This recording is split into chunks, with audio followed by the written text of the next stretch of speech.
un poco menos. Que las buenas canciones que las buenas sí, que los malos pensamientos no tapen las buenas canciones. Sí. Es cierto.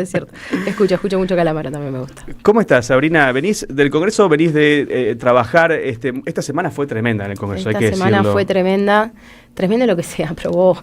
Sí. La verdad que preocupante lo que se aprobó y lo que no pudimos avanzar, ¿no? El martes nosotros habíamos pedido una sesión para avanzar en la interpelación y moción de censura del jefe de gabinete, que pareciera que se está yendo de una buena vez. Eso dicen las malas lenguas, pero... Y buenas lenguas también. Vino con data. Vino filoso. Me gusta que destapemos el vino. Que sería lo más sano, ¿no? Que de una vez dé un paso al costado, se ponga a disposición de la justicia, porque hasta acá no pudo de ninguna manera justificar, ni con los relatos que armaron, ni con el verso de golpe del pendrive, con las criptomonedas. Me parece que Adorni se rió de todos los argentinos y las argentinas, y lo mínimo que debería ocurrir es que dé un paso al costado, ¿no? Y que no tengamos que llegar a la instancia de que el Congreso lo tenga que sacar, aunque nosotros planteamos contundentemente que es una potestad constitucional y hay una obligación constitucional cuando vos enfrente tenés a un jefe de gabinete corrupto y mentiroso, que el Congreso avance, ¿no? Sí, removerlo. Lo explicamos porque es un mecanismo que solo se reserva al jefe de gabinete. Exacto. Que tiene que responder ante los representantes del pueblo en diputados y el Senado. Es cierto que hay que juntar una mayoría, creo que son mayoría absoluta. Absoluta, no es agravada como en el caso de juicio político. Claro, es mayoría absoluta. De cada una de las cámaras. De cada una, o sea, en las dos cámaras.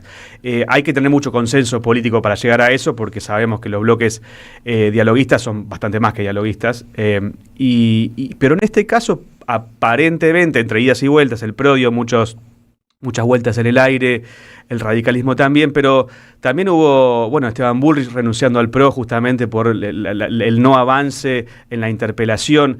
Está generando una fractura interna hace varios meses ya, pero el tema es que es insostenible incluso para el propio gobierno, ¿no?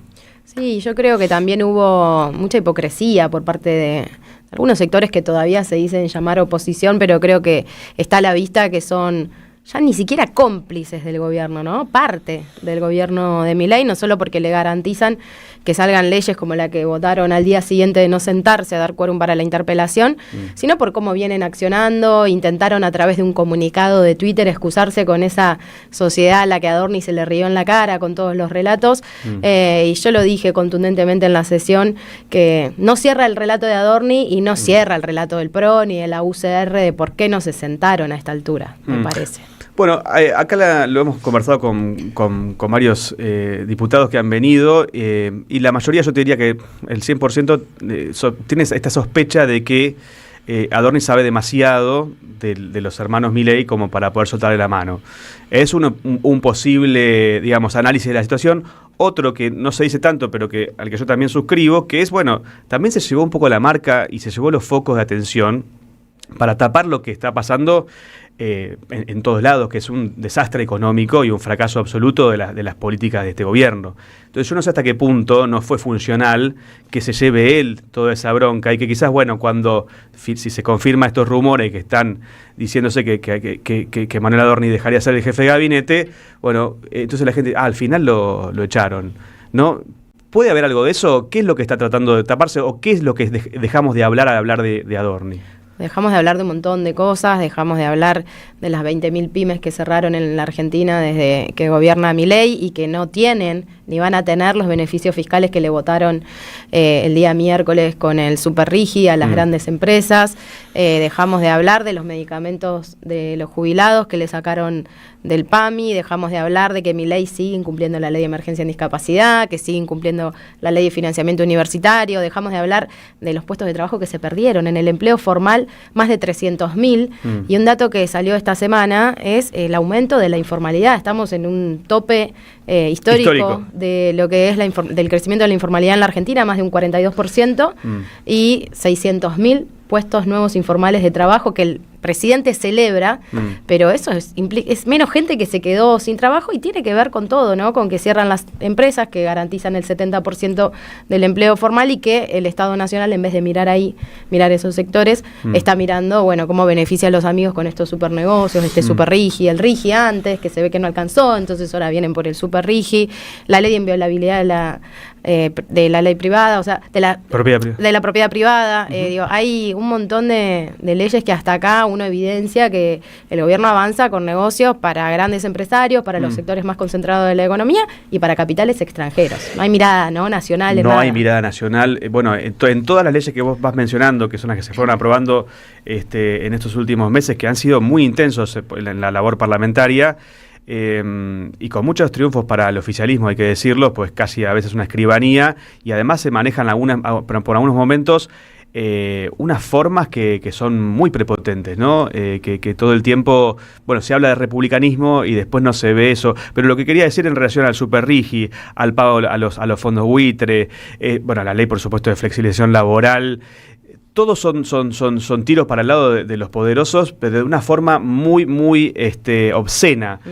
Casi todas las leyes tienen la firma, bueno, falta que esté nomás, de los estudios de abogados, pero ya ni siquiera, ¿no?, de los empresarios locales, sino de los mega multimillonarios a los cuales se les dice, vengan acá que no les vamos a cobrar nada, y se pueden llevar sin ningún tipo de retención, sin controles. Es una entrega muy fuerte de la soberanía nacional, ¿no? Sí, yo creo que una foto muy contundente de eso, obviamente en conjunto todas esas leyes lo son, pero el RIGI y el superRIGI son una foto de eso que vos mencionás, porque no solo que hay cesión en materia de concesiones impositivas a 30 años, estabilidad que no tienen hoy las pymes en la Argentina, deducciones en ganancias, en aportes patronales, mientras nosotros estamos reclamando que a los jubilados no le dan los medicamentos para el PAMI o que cobran un bono de 70.000 pesos, ellos avanzan con darle concesiones en aportes patronales a grandes empresas que, para que la gente entienda, está previsto para empresas que puedan invertir $1.000 millones en la Argentina. O que sea, les tiene que sobrar esa plata para invertir. Tiene que sobrar esa plata para invertir. Digo, ¿qué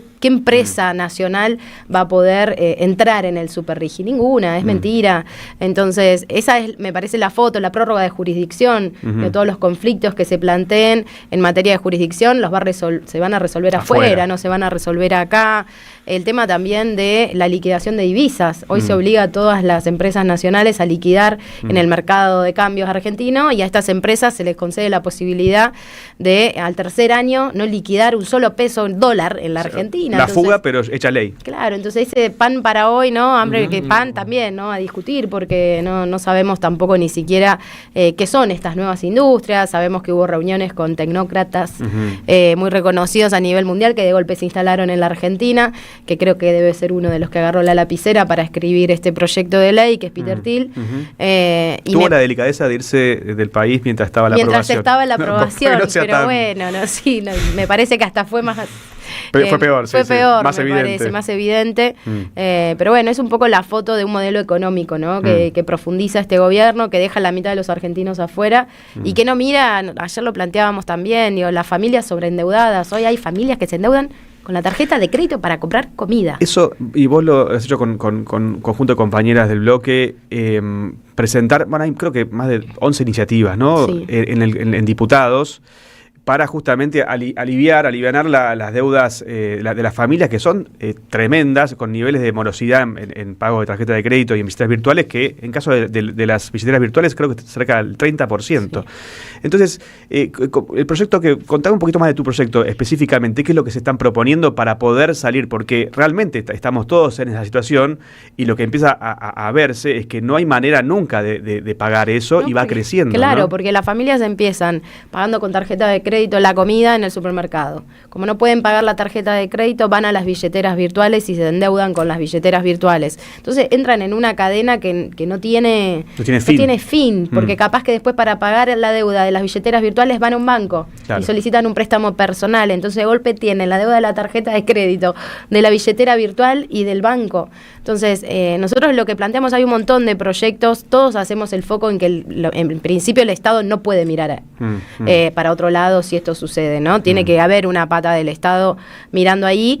Hay planteos con respecto a pensar en planes de pago que sean accesibles para la familia, quita de intereses, reducción de intereses, y también hay un planteo que a mí me pareció muy interesante, que lo plantea el proyecto de Itay Hackman y de Natalia Saracho, que tiene que ver con que también haya responsabilidad del que presta, ¿no? Dinero. Lo mismo pasa con el FMI, ¿no? La responsabilidad del prestamista, que porque te presta más de lo que vos te podés presta más pagar. de lo que el otro puede pagar. Vos cuando entras a una billetera virtual y querés sacar un crédito, Mercado Pago no te pregunta si vos podés pagarlo o no, cuál es tu capacidad crediticia, y te autoriza con tasas exorbitantes, préstamos de mucho dinero. Entonces también me parece que tiene que haber ahí una mirada y una responsabilidad solidaria, si se quiere, para este tipo de casos. Y solidaria también y en el sentido del negocio, porque creo que no le conviene a nadie el no pago. Por supuesto que si vos no pagás y después te cobran intereses exorbitantes, bueno, claramente la entidad financiera gana, pero llega un punto en que no se puede pagar más.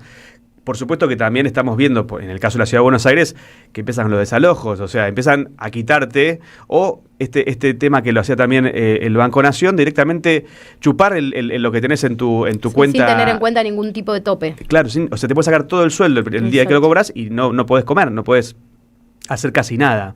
Es muy fuerte. Yo siempre hago la comparación entre lo que pasa con la deuda con el FMI y con los privados y lo que pasa con la deuda hacia el interior, porque hay un paralelismo muy fuerte. Mientras el gobierno sigue pidiendo y hasta ahora le siguen dando, bueno, lo mismo pasa hacia el interior. La gente, pero destruida, tratando de llegar, y no hay hasta ahora. No veo ningún proyecto, y ni siquiera la parte más inteligente de pensar, bueno, por lo menos hacemos por la galería para que parezca que hacemos algo. No hay ningún indicio, ¿no? Tus compañeros, por ejemplo, diputados del oficialismo, cuando vos conversas, no te pido que me des nombres, pero ¿van con estas preocupaciones o ni siquiera las tienen en mente? Es que hoy es casi una escribanía, por lo menos la Cámara de Diputados. Hay un montón de diputados y diputadas que por ahí en off, en un pasillo, conversando también, hasta incluso a veces manifiestan no tanta seguridad en torno a las cuestiones que envía el Poder Ejecutivo para votar y que intentan poner sobre la mesa algunas discusiones que el oficialismo no permite. Entonces, ellos me han contado algunos diputados que hasta piden permiso para presentar proyectos.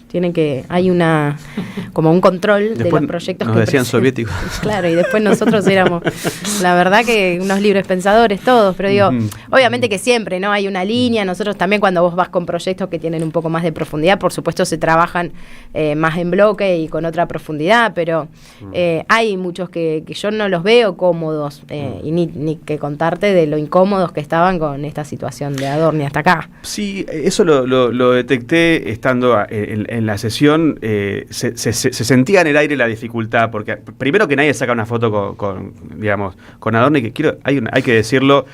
Tengo 5 colegas diciéndome que es inminente la salida de Adorni del gobierno, e incluso el rumor muy fuerte de que Santilli, nuevo jefe de gabinete, que es bastante natural que lo sea.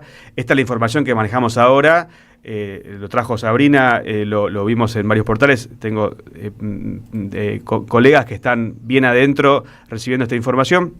Vamos a estar atentos y a seguirlo minuto a minuto. En lo que parece ser, bueno, nosotros arrancamos el programa, después te lo pasamos a vos con un video cómico del humorista Peroncho, quizás lo conoces, Emanuel Rodríguez, que es realmente muy bueno, y decía en tono de broma lo que es muy serio, ¿no? Porque lo que uno ve es esta cuestión de todo el tiempo hablando de la República, el Congreso una escribanía, la Corte Suprema con fallos y demoras para fallar. Bueno, finalmente lo hizo ayer con el tema de la financiación universitaria, pero después de 6 veces que se votó. Y de un pronto despacho también que presentó. Y de un pronto el Consejo despacho. Interno, sí. Claro, es verdad. Si no, podían esperar un poquito más también. Más, seguro. Y después en lo que se ve, no tiene nada de lo que, o sea, no hacen nada de lo que dicen, es todo lo contrario. ¿Cómo pensás que va a ser este resto del año? Porque ya luego entramos en la carrera del 27, ¿no? Todavía falta un montón para candidaturas, pero esta segunda mitad del año la veo complicada, ya está difícil. ¿Cómo la ves vos cuando conversás con la gente, con tus compañeros en la Cámara? ¿Qué es lo que avisoran para estos próximos meses? Yo creo que en este contexto el oficialismo está muy, muy cercano a perder el quórum en las cámaras.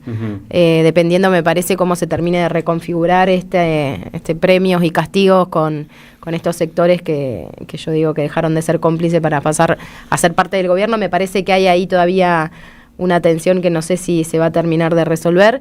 Más allá de eso, yo creo que también hay algo que se rompió en una parte de la sociedad que apostó al cambio en este gobierno y que rompió la confianza, ¿no? El gobierno en cierta medida con esto de Adorni, creo que con Libra empezó a mostrarse también que había un relato que no cerraba, el tema de las coimas en la Andis, con la plata de los medicamentos de las personas con discapacidad, que surgieron audios que irían para Karina Milei. Bueno, me parece que fueron todas gotitas, ¿no? Como que fueron rebalsando y poniendo en evidencia que el gobierno construyó un relato, pero que en los hechos están muy complicados. Yo no sé si esto va a automáticamente reflejarse en el Congreso de la Nación, pero me parece que así como hace un año nosotros nos podíamos sentar a discutir algunos temas con el resto de los sectores de la oposición, quizás se abra una puerta en ese sentido para lo que viene, porque yo creo, lamentablemente, ¿no? Porque en el medio está la gente,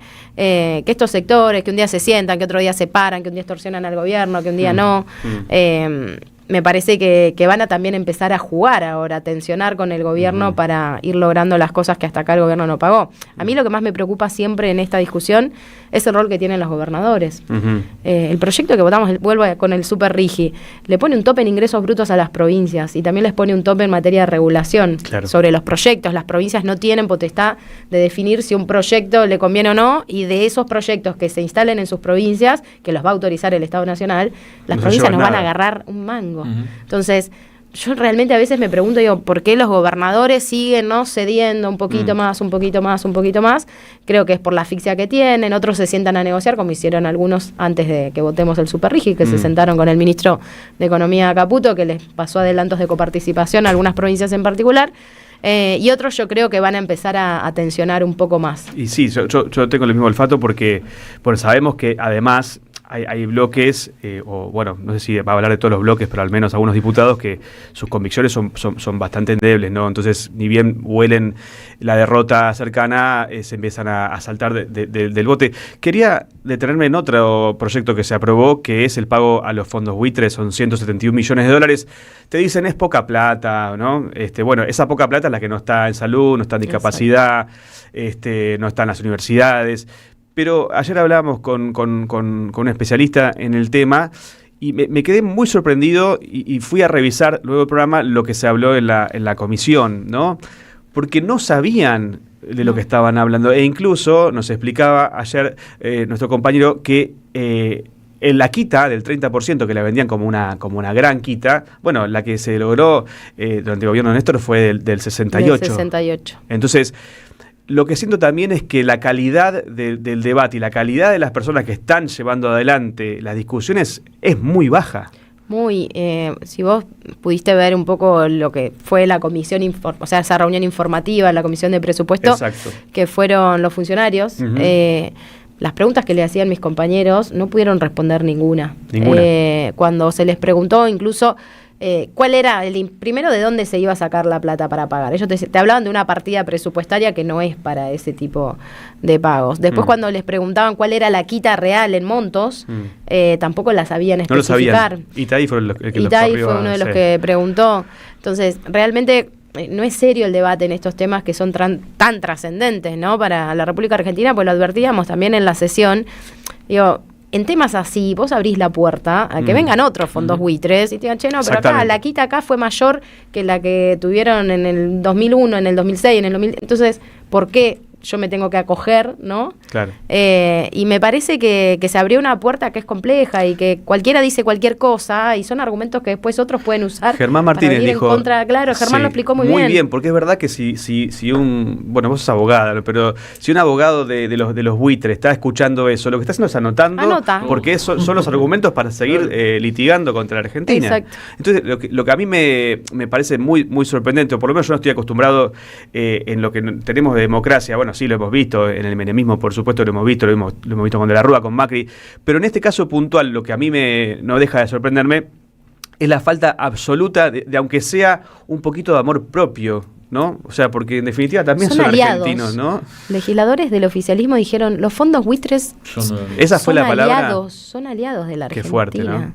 Qué fuerte. Ayer lo explicábamos. El fondo buitre va y le compra a aquel albañil alemán, aquella jubilada española que en un momento tuvo la posibilidad de inversión, que es algo válido, de un título argentino, y juntan a cantidad de personas acreedores y lo que hace es litigar contra la Argentina, después tratando de sacar, incautando o frenando la fragata Libertad, por ejemplo. Pero bueno, hacia adelante también viene una discusión, por ejemplo, con la ley de sociedades que se presentó por parte del oficialismo con Sturzenegger, que tiene esto en carpetita. Yo digo que tiene la carpeta armada hace 3 gestiones y la va presentando en cada una. Parece ser que esta vez tiene bastantes chances de salir, por lo menos si el Congreso sigue en esta sintonía. ¿Qué es lo que estás viendo ahí con respecto a la ley de sociedades, vos que tenés la letra fina de como abogada? No vi el proyecto todavía porque todavía no lo muestran. No lo muestran. Pero lo que dicen que hay. Pero no, yo creo que como todo es alarmante. En principio a mí me preocupa mucho que cuando ingresa un proyecto del Ejecutivo no está la discusión que tiene que tener. Y me parece que eso le quita seriedad y ahí te das cuenta que vienen con un paquete para beneficiar a algunos y que no hay detrás nada que beneficie a la Argentina. O sea, me parece, y Sturzenegger, la carpetita de Sturzenegger no tiene nada que ver con los intereses nacionales. Entonces, la verdad que todo lo que venga de ahí me parece que va a ser malo. Veremos si lo presentan. Creo que está en orden, acorde a lo que se fue votando hasta acá. Reforma laboral, ley de glaciares, RIGI, super RIGI, tierras, propiedad privada, y parece que después viene la ley de sociedades. Que sería como la frutilla del postre. La frutilla del postre para consolidar.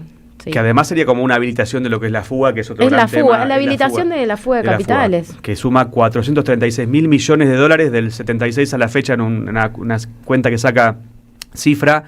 O sea, imagínense, es un PBI medio que se fugó. Sí, blanquea para que la gente entienda las sociedades offshore. Exactamente.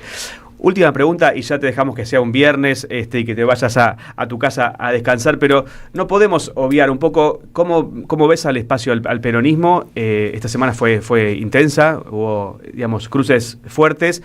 ¿Qué pensás que tiene que suceder para que se ordenen las cosas y que haya un candidato con chances realmente de ponerle fin a un gobierno tan dañino? ¿Qué pensás vos que debería suceder? Yo creo que hay discusiones que se tienen que dar para adentro. Me parece que la sociedad hoy espera otra cosa del peronismo, más que uno u otro hablando mal de uno o de otro. Me parece que eso no suma en este momento.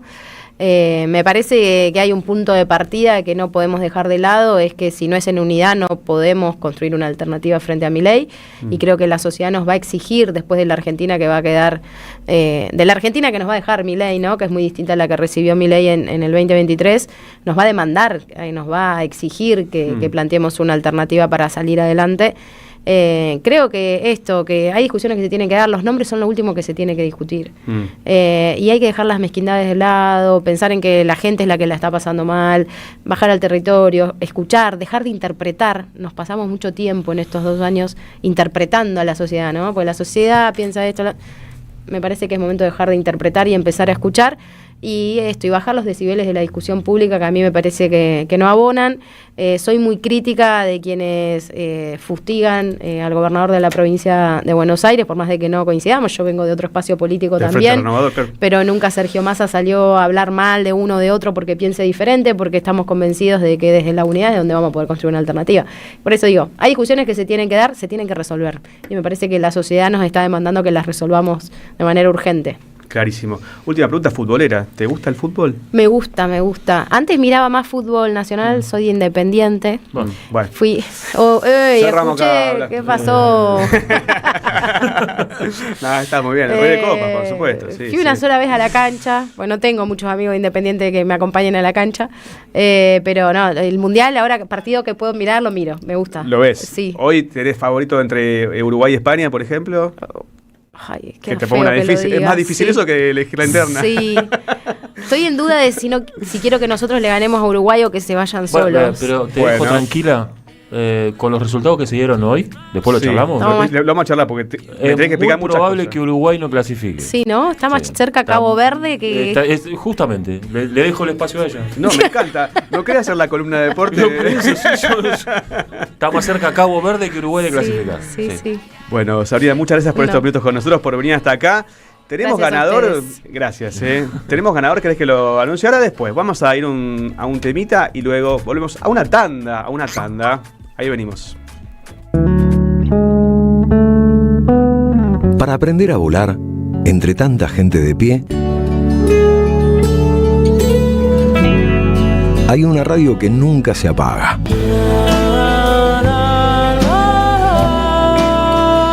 No corras más. Prende la radio. Prendete. AM530. 20 años. Somos radio. Somos comunidad.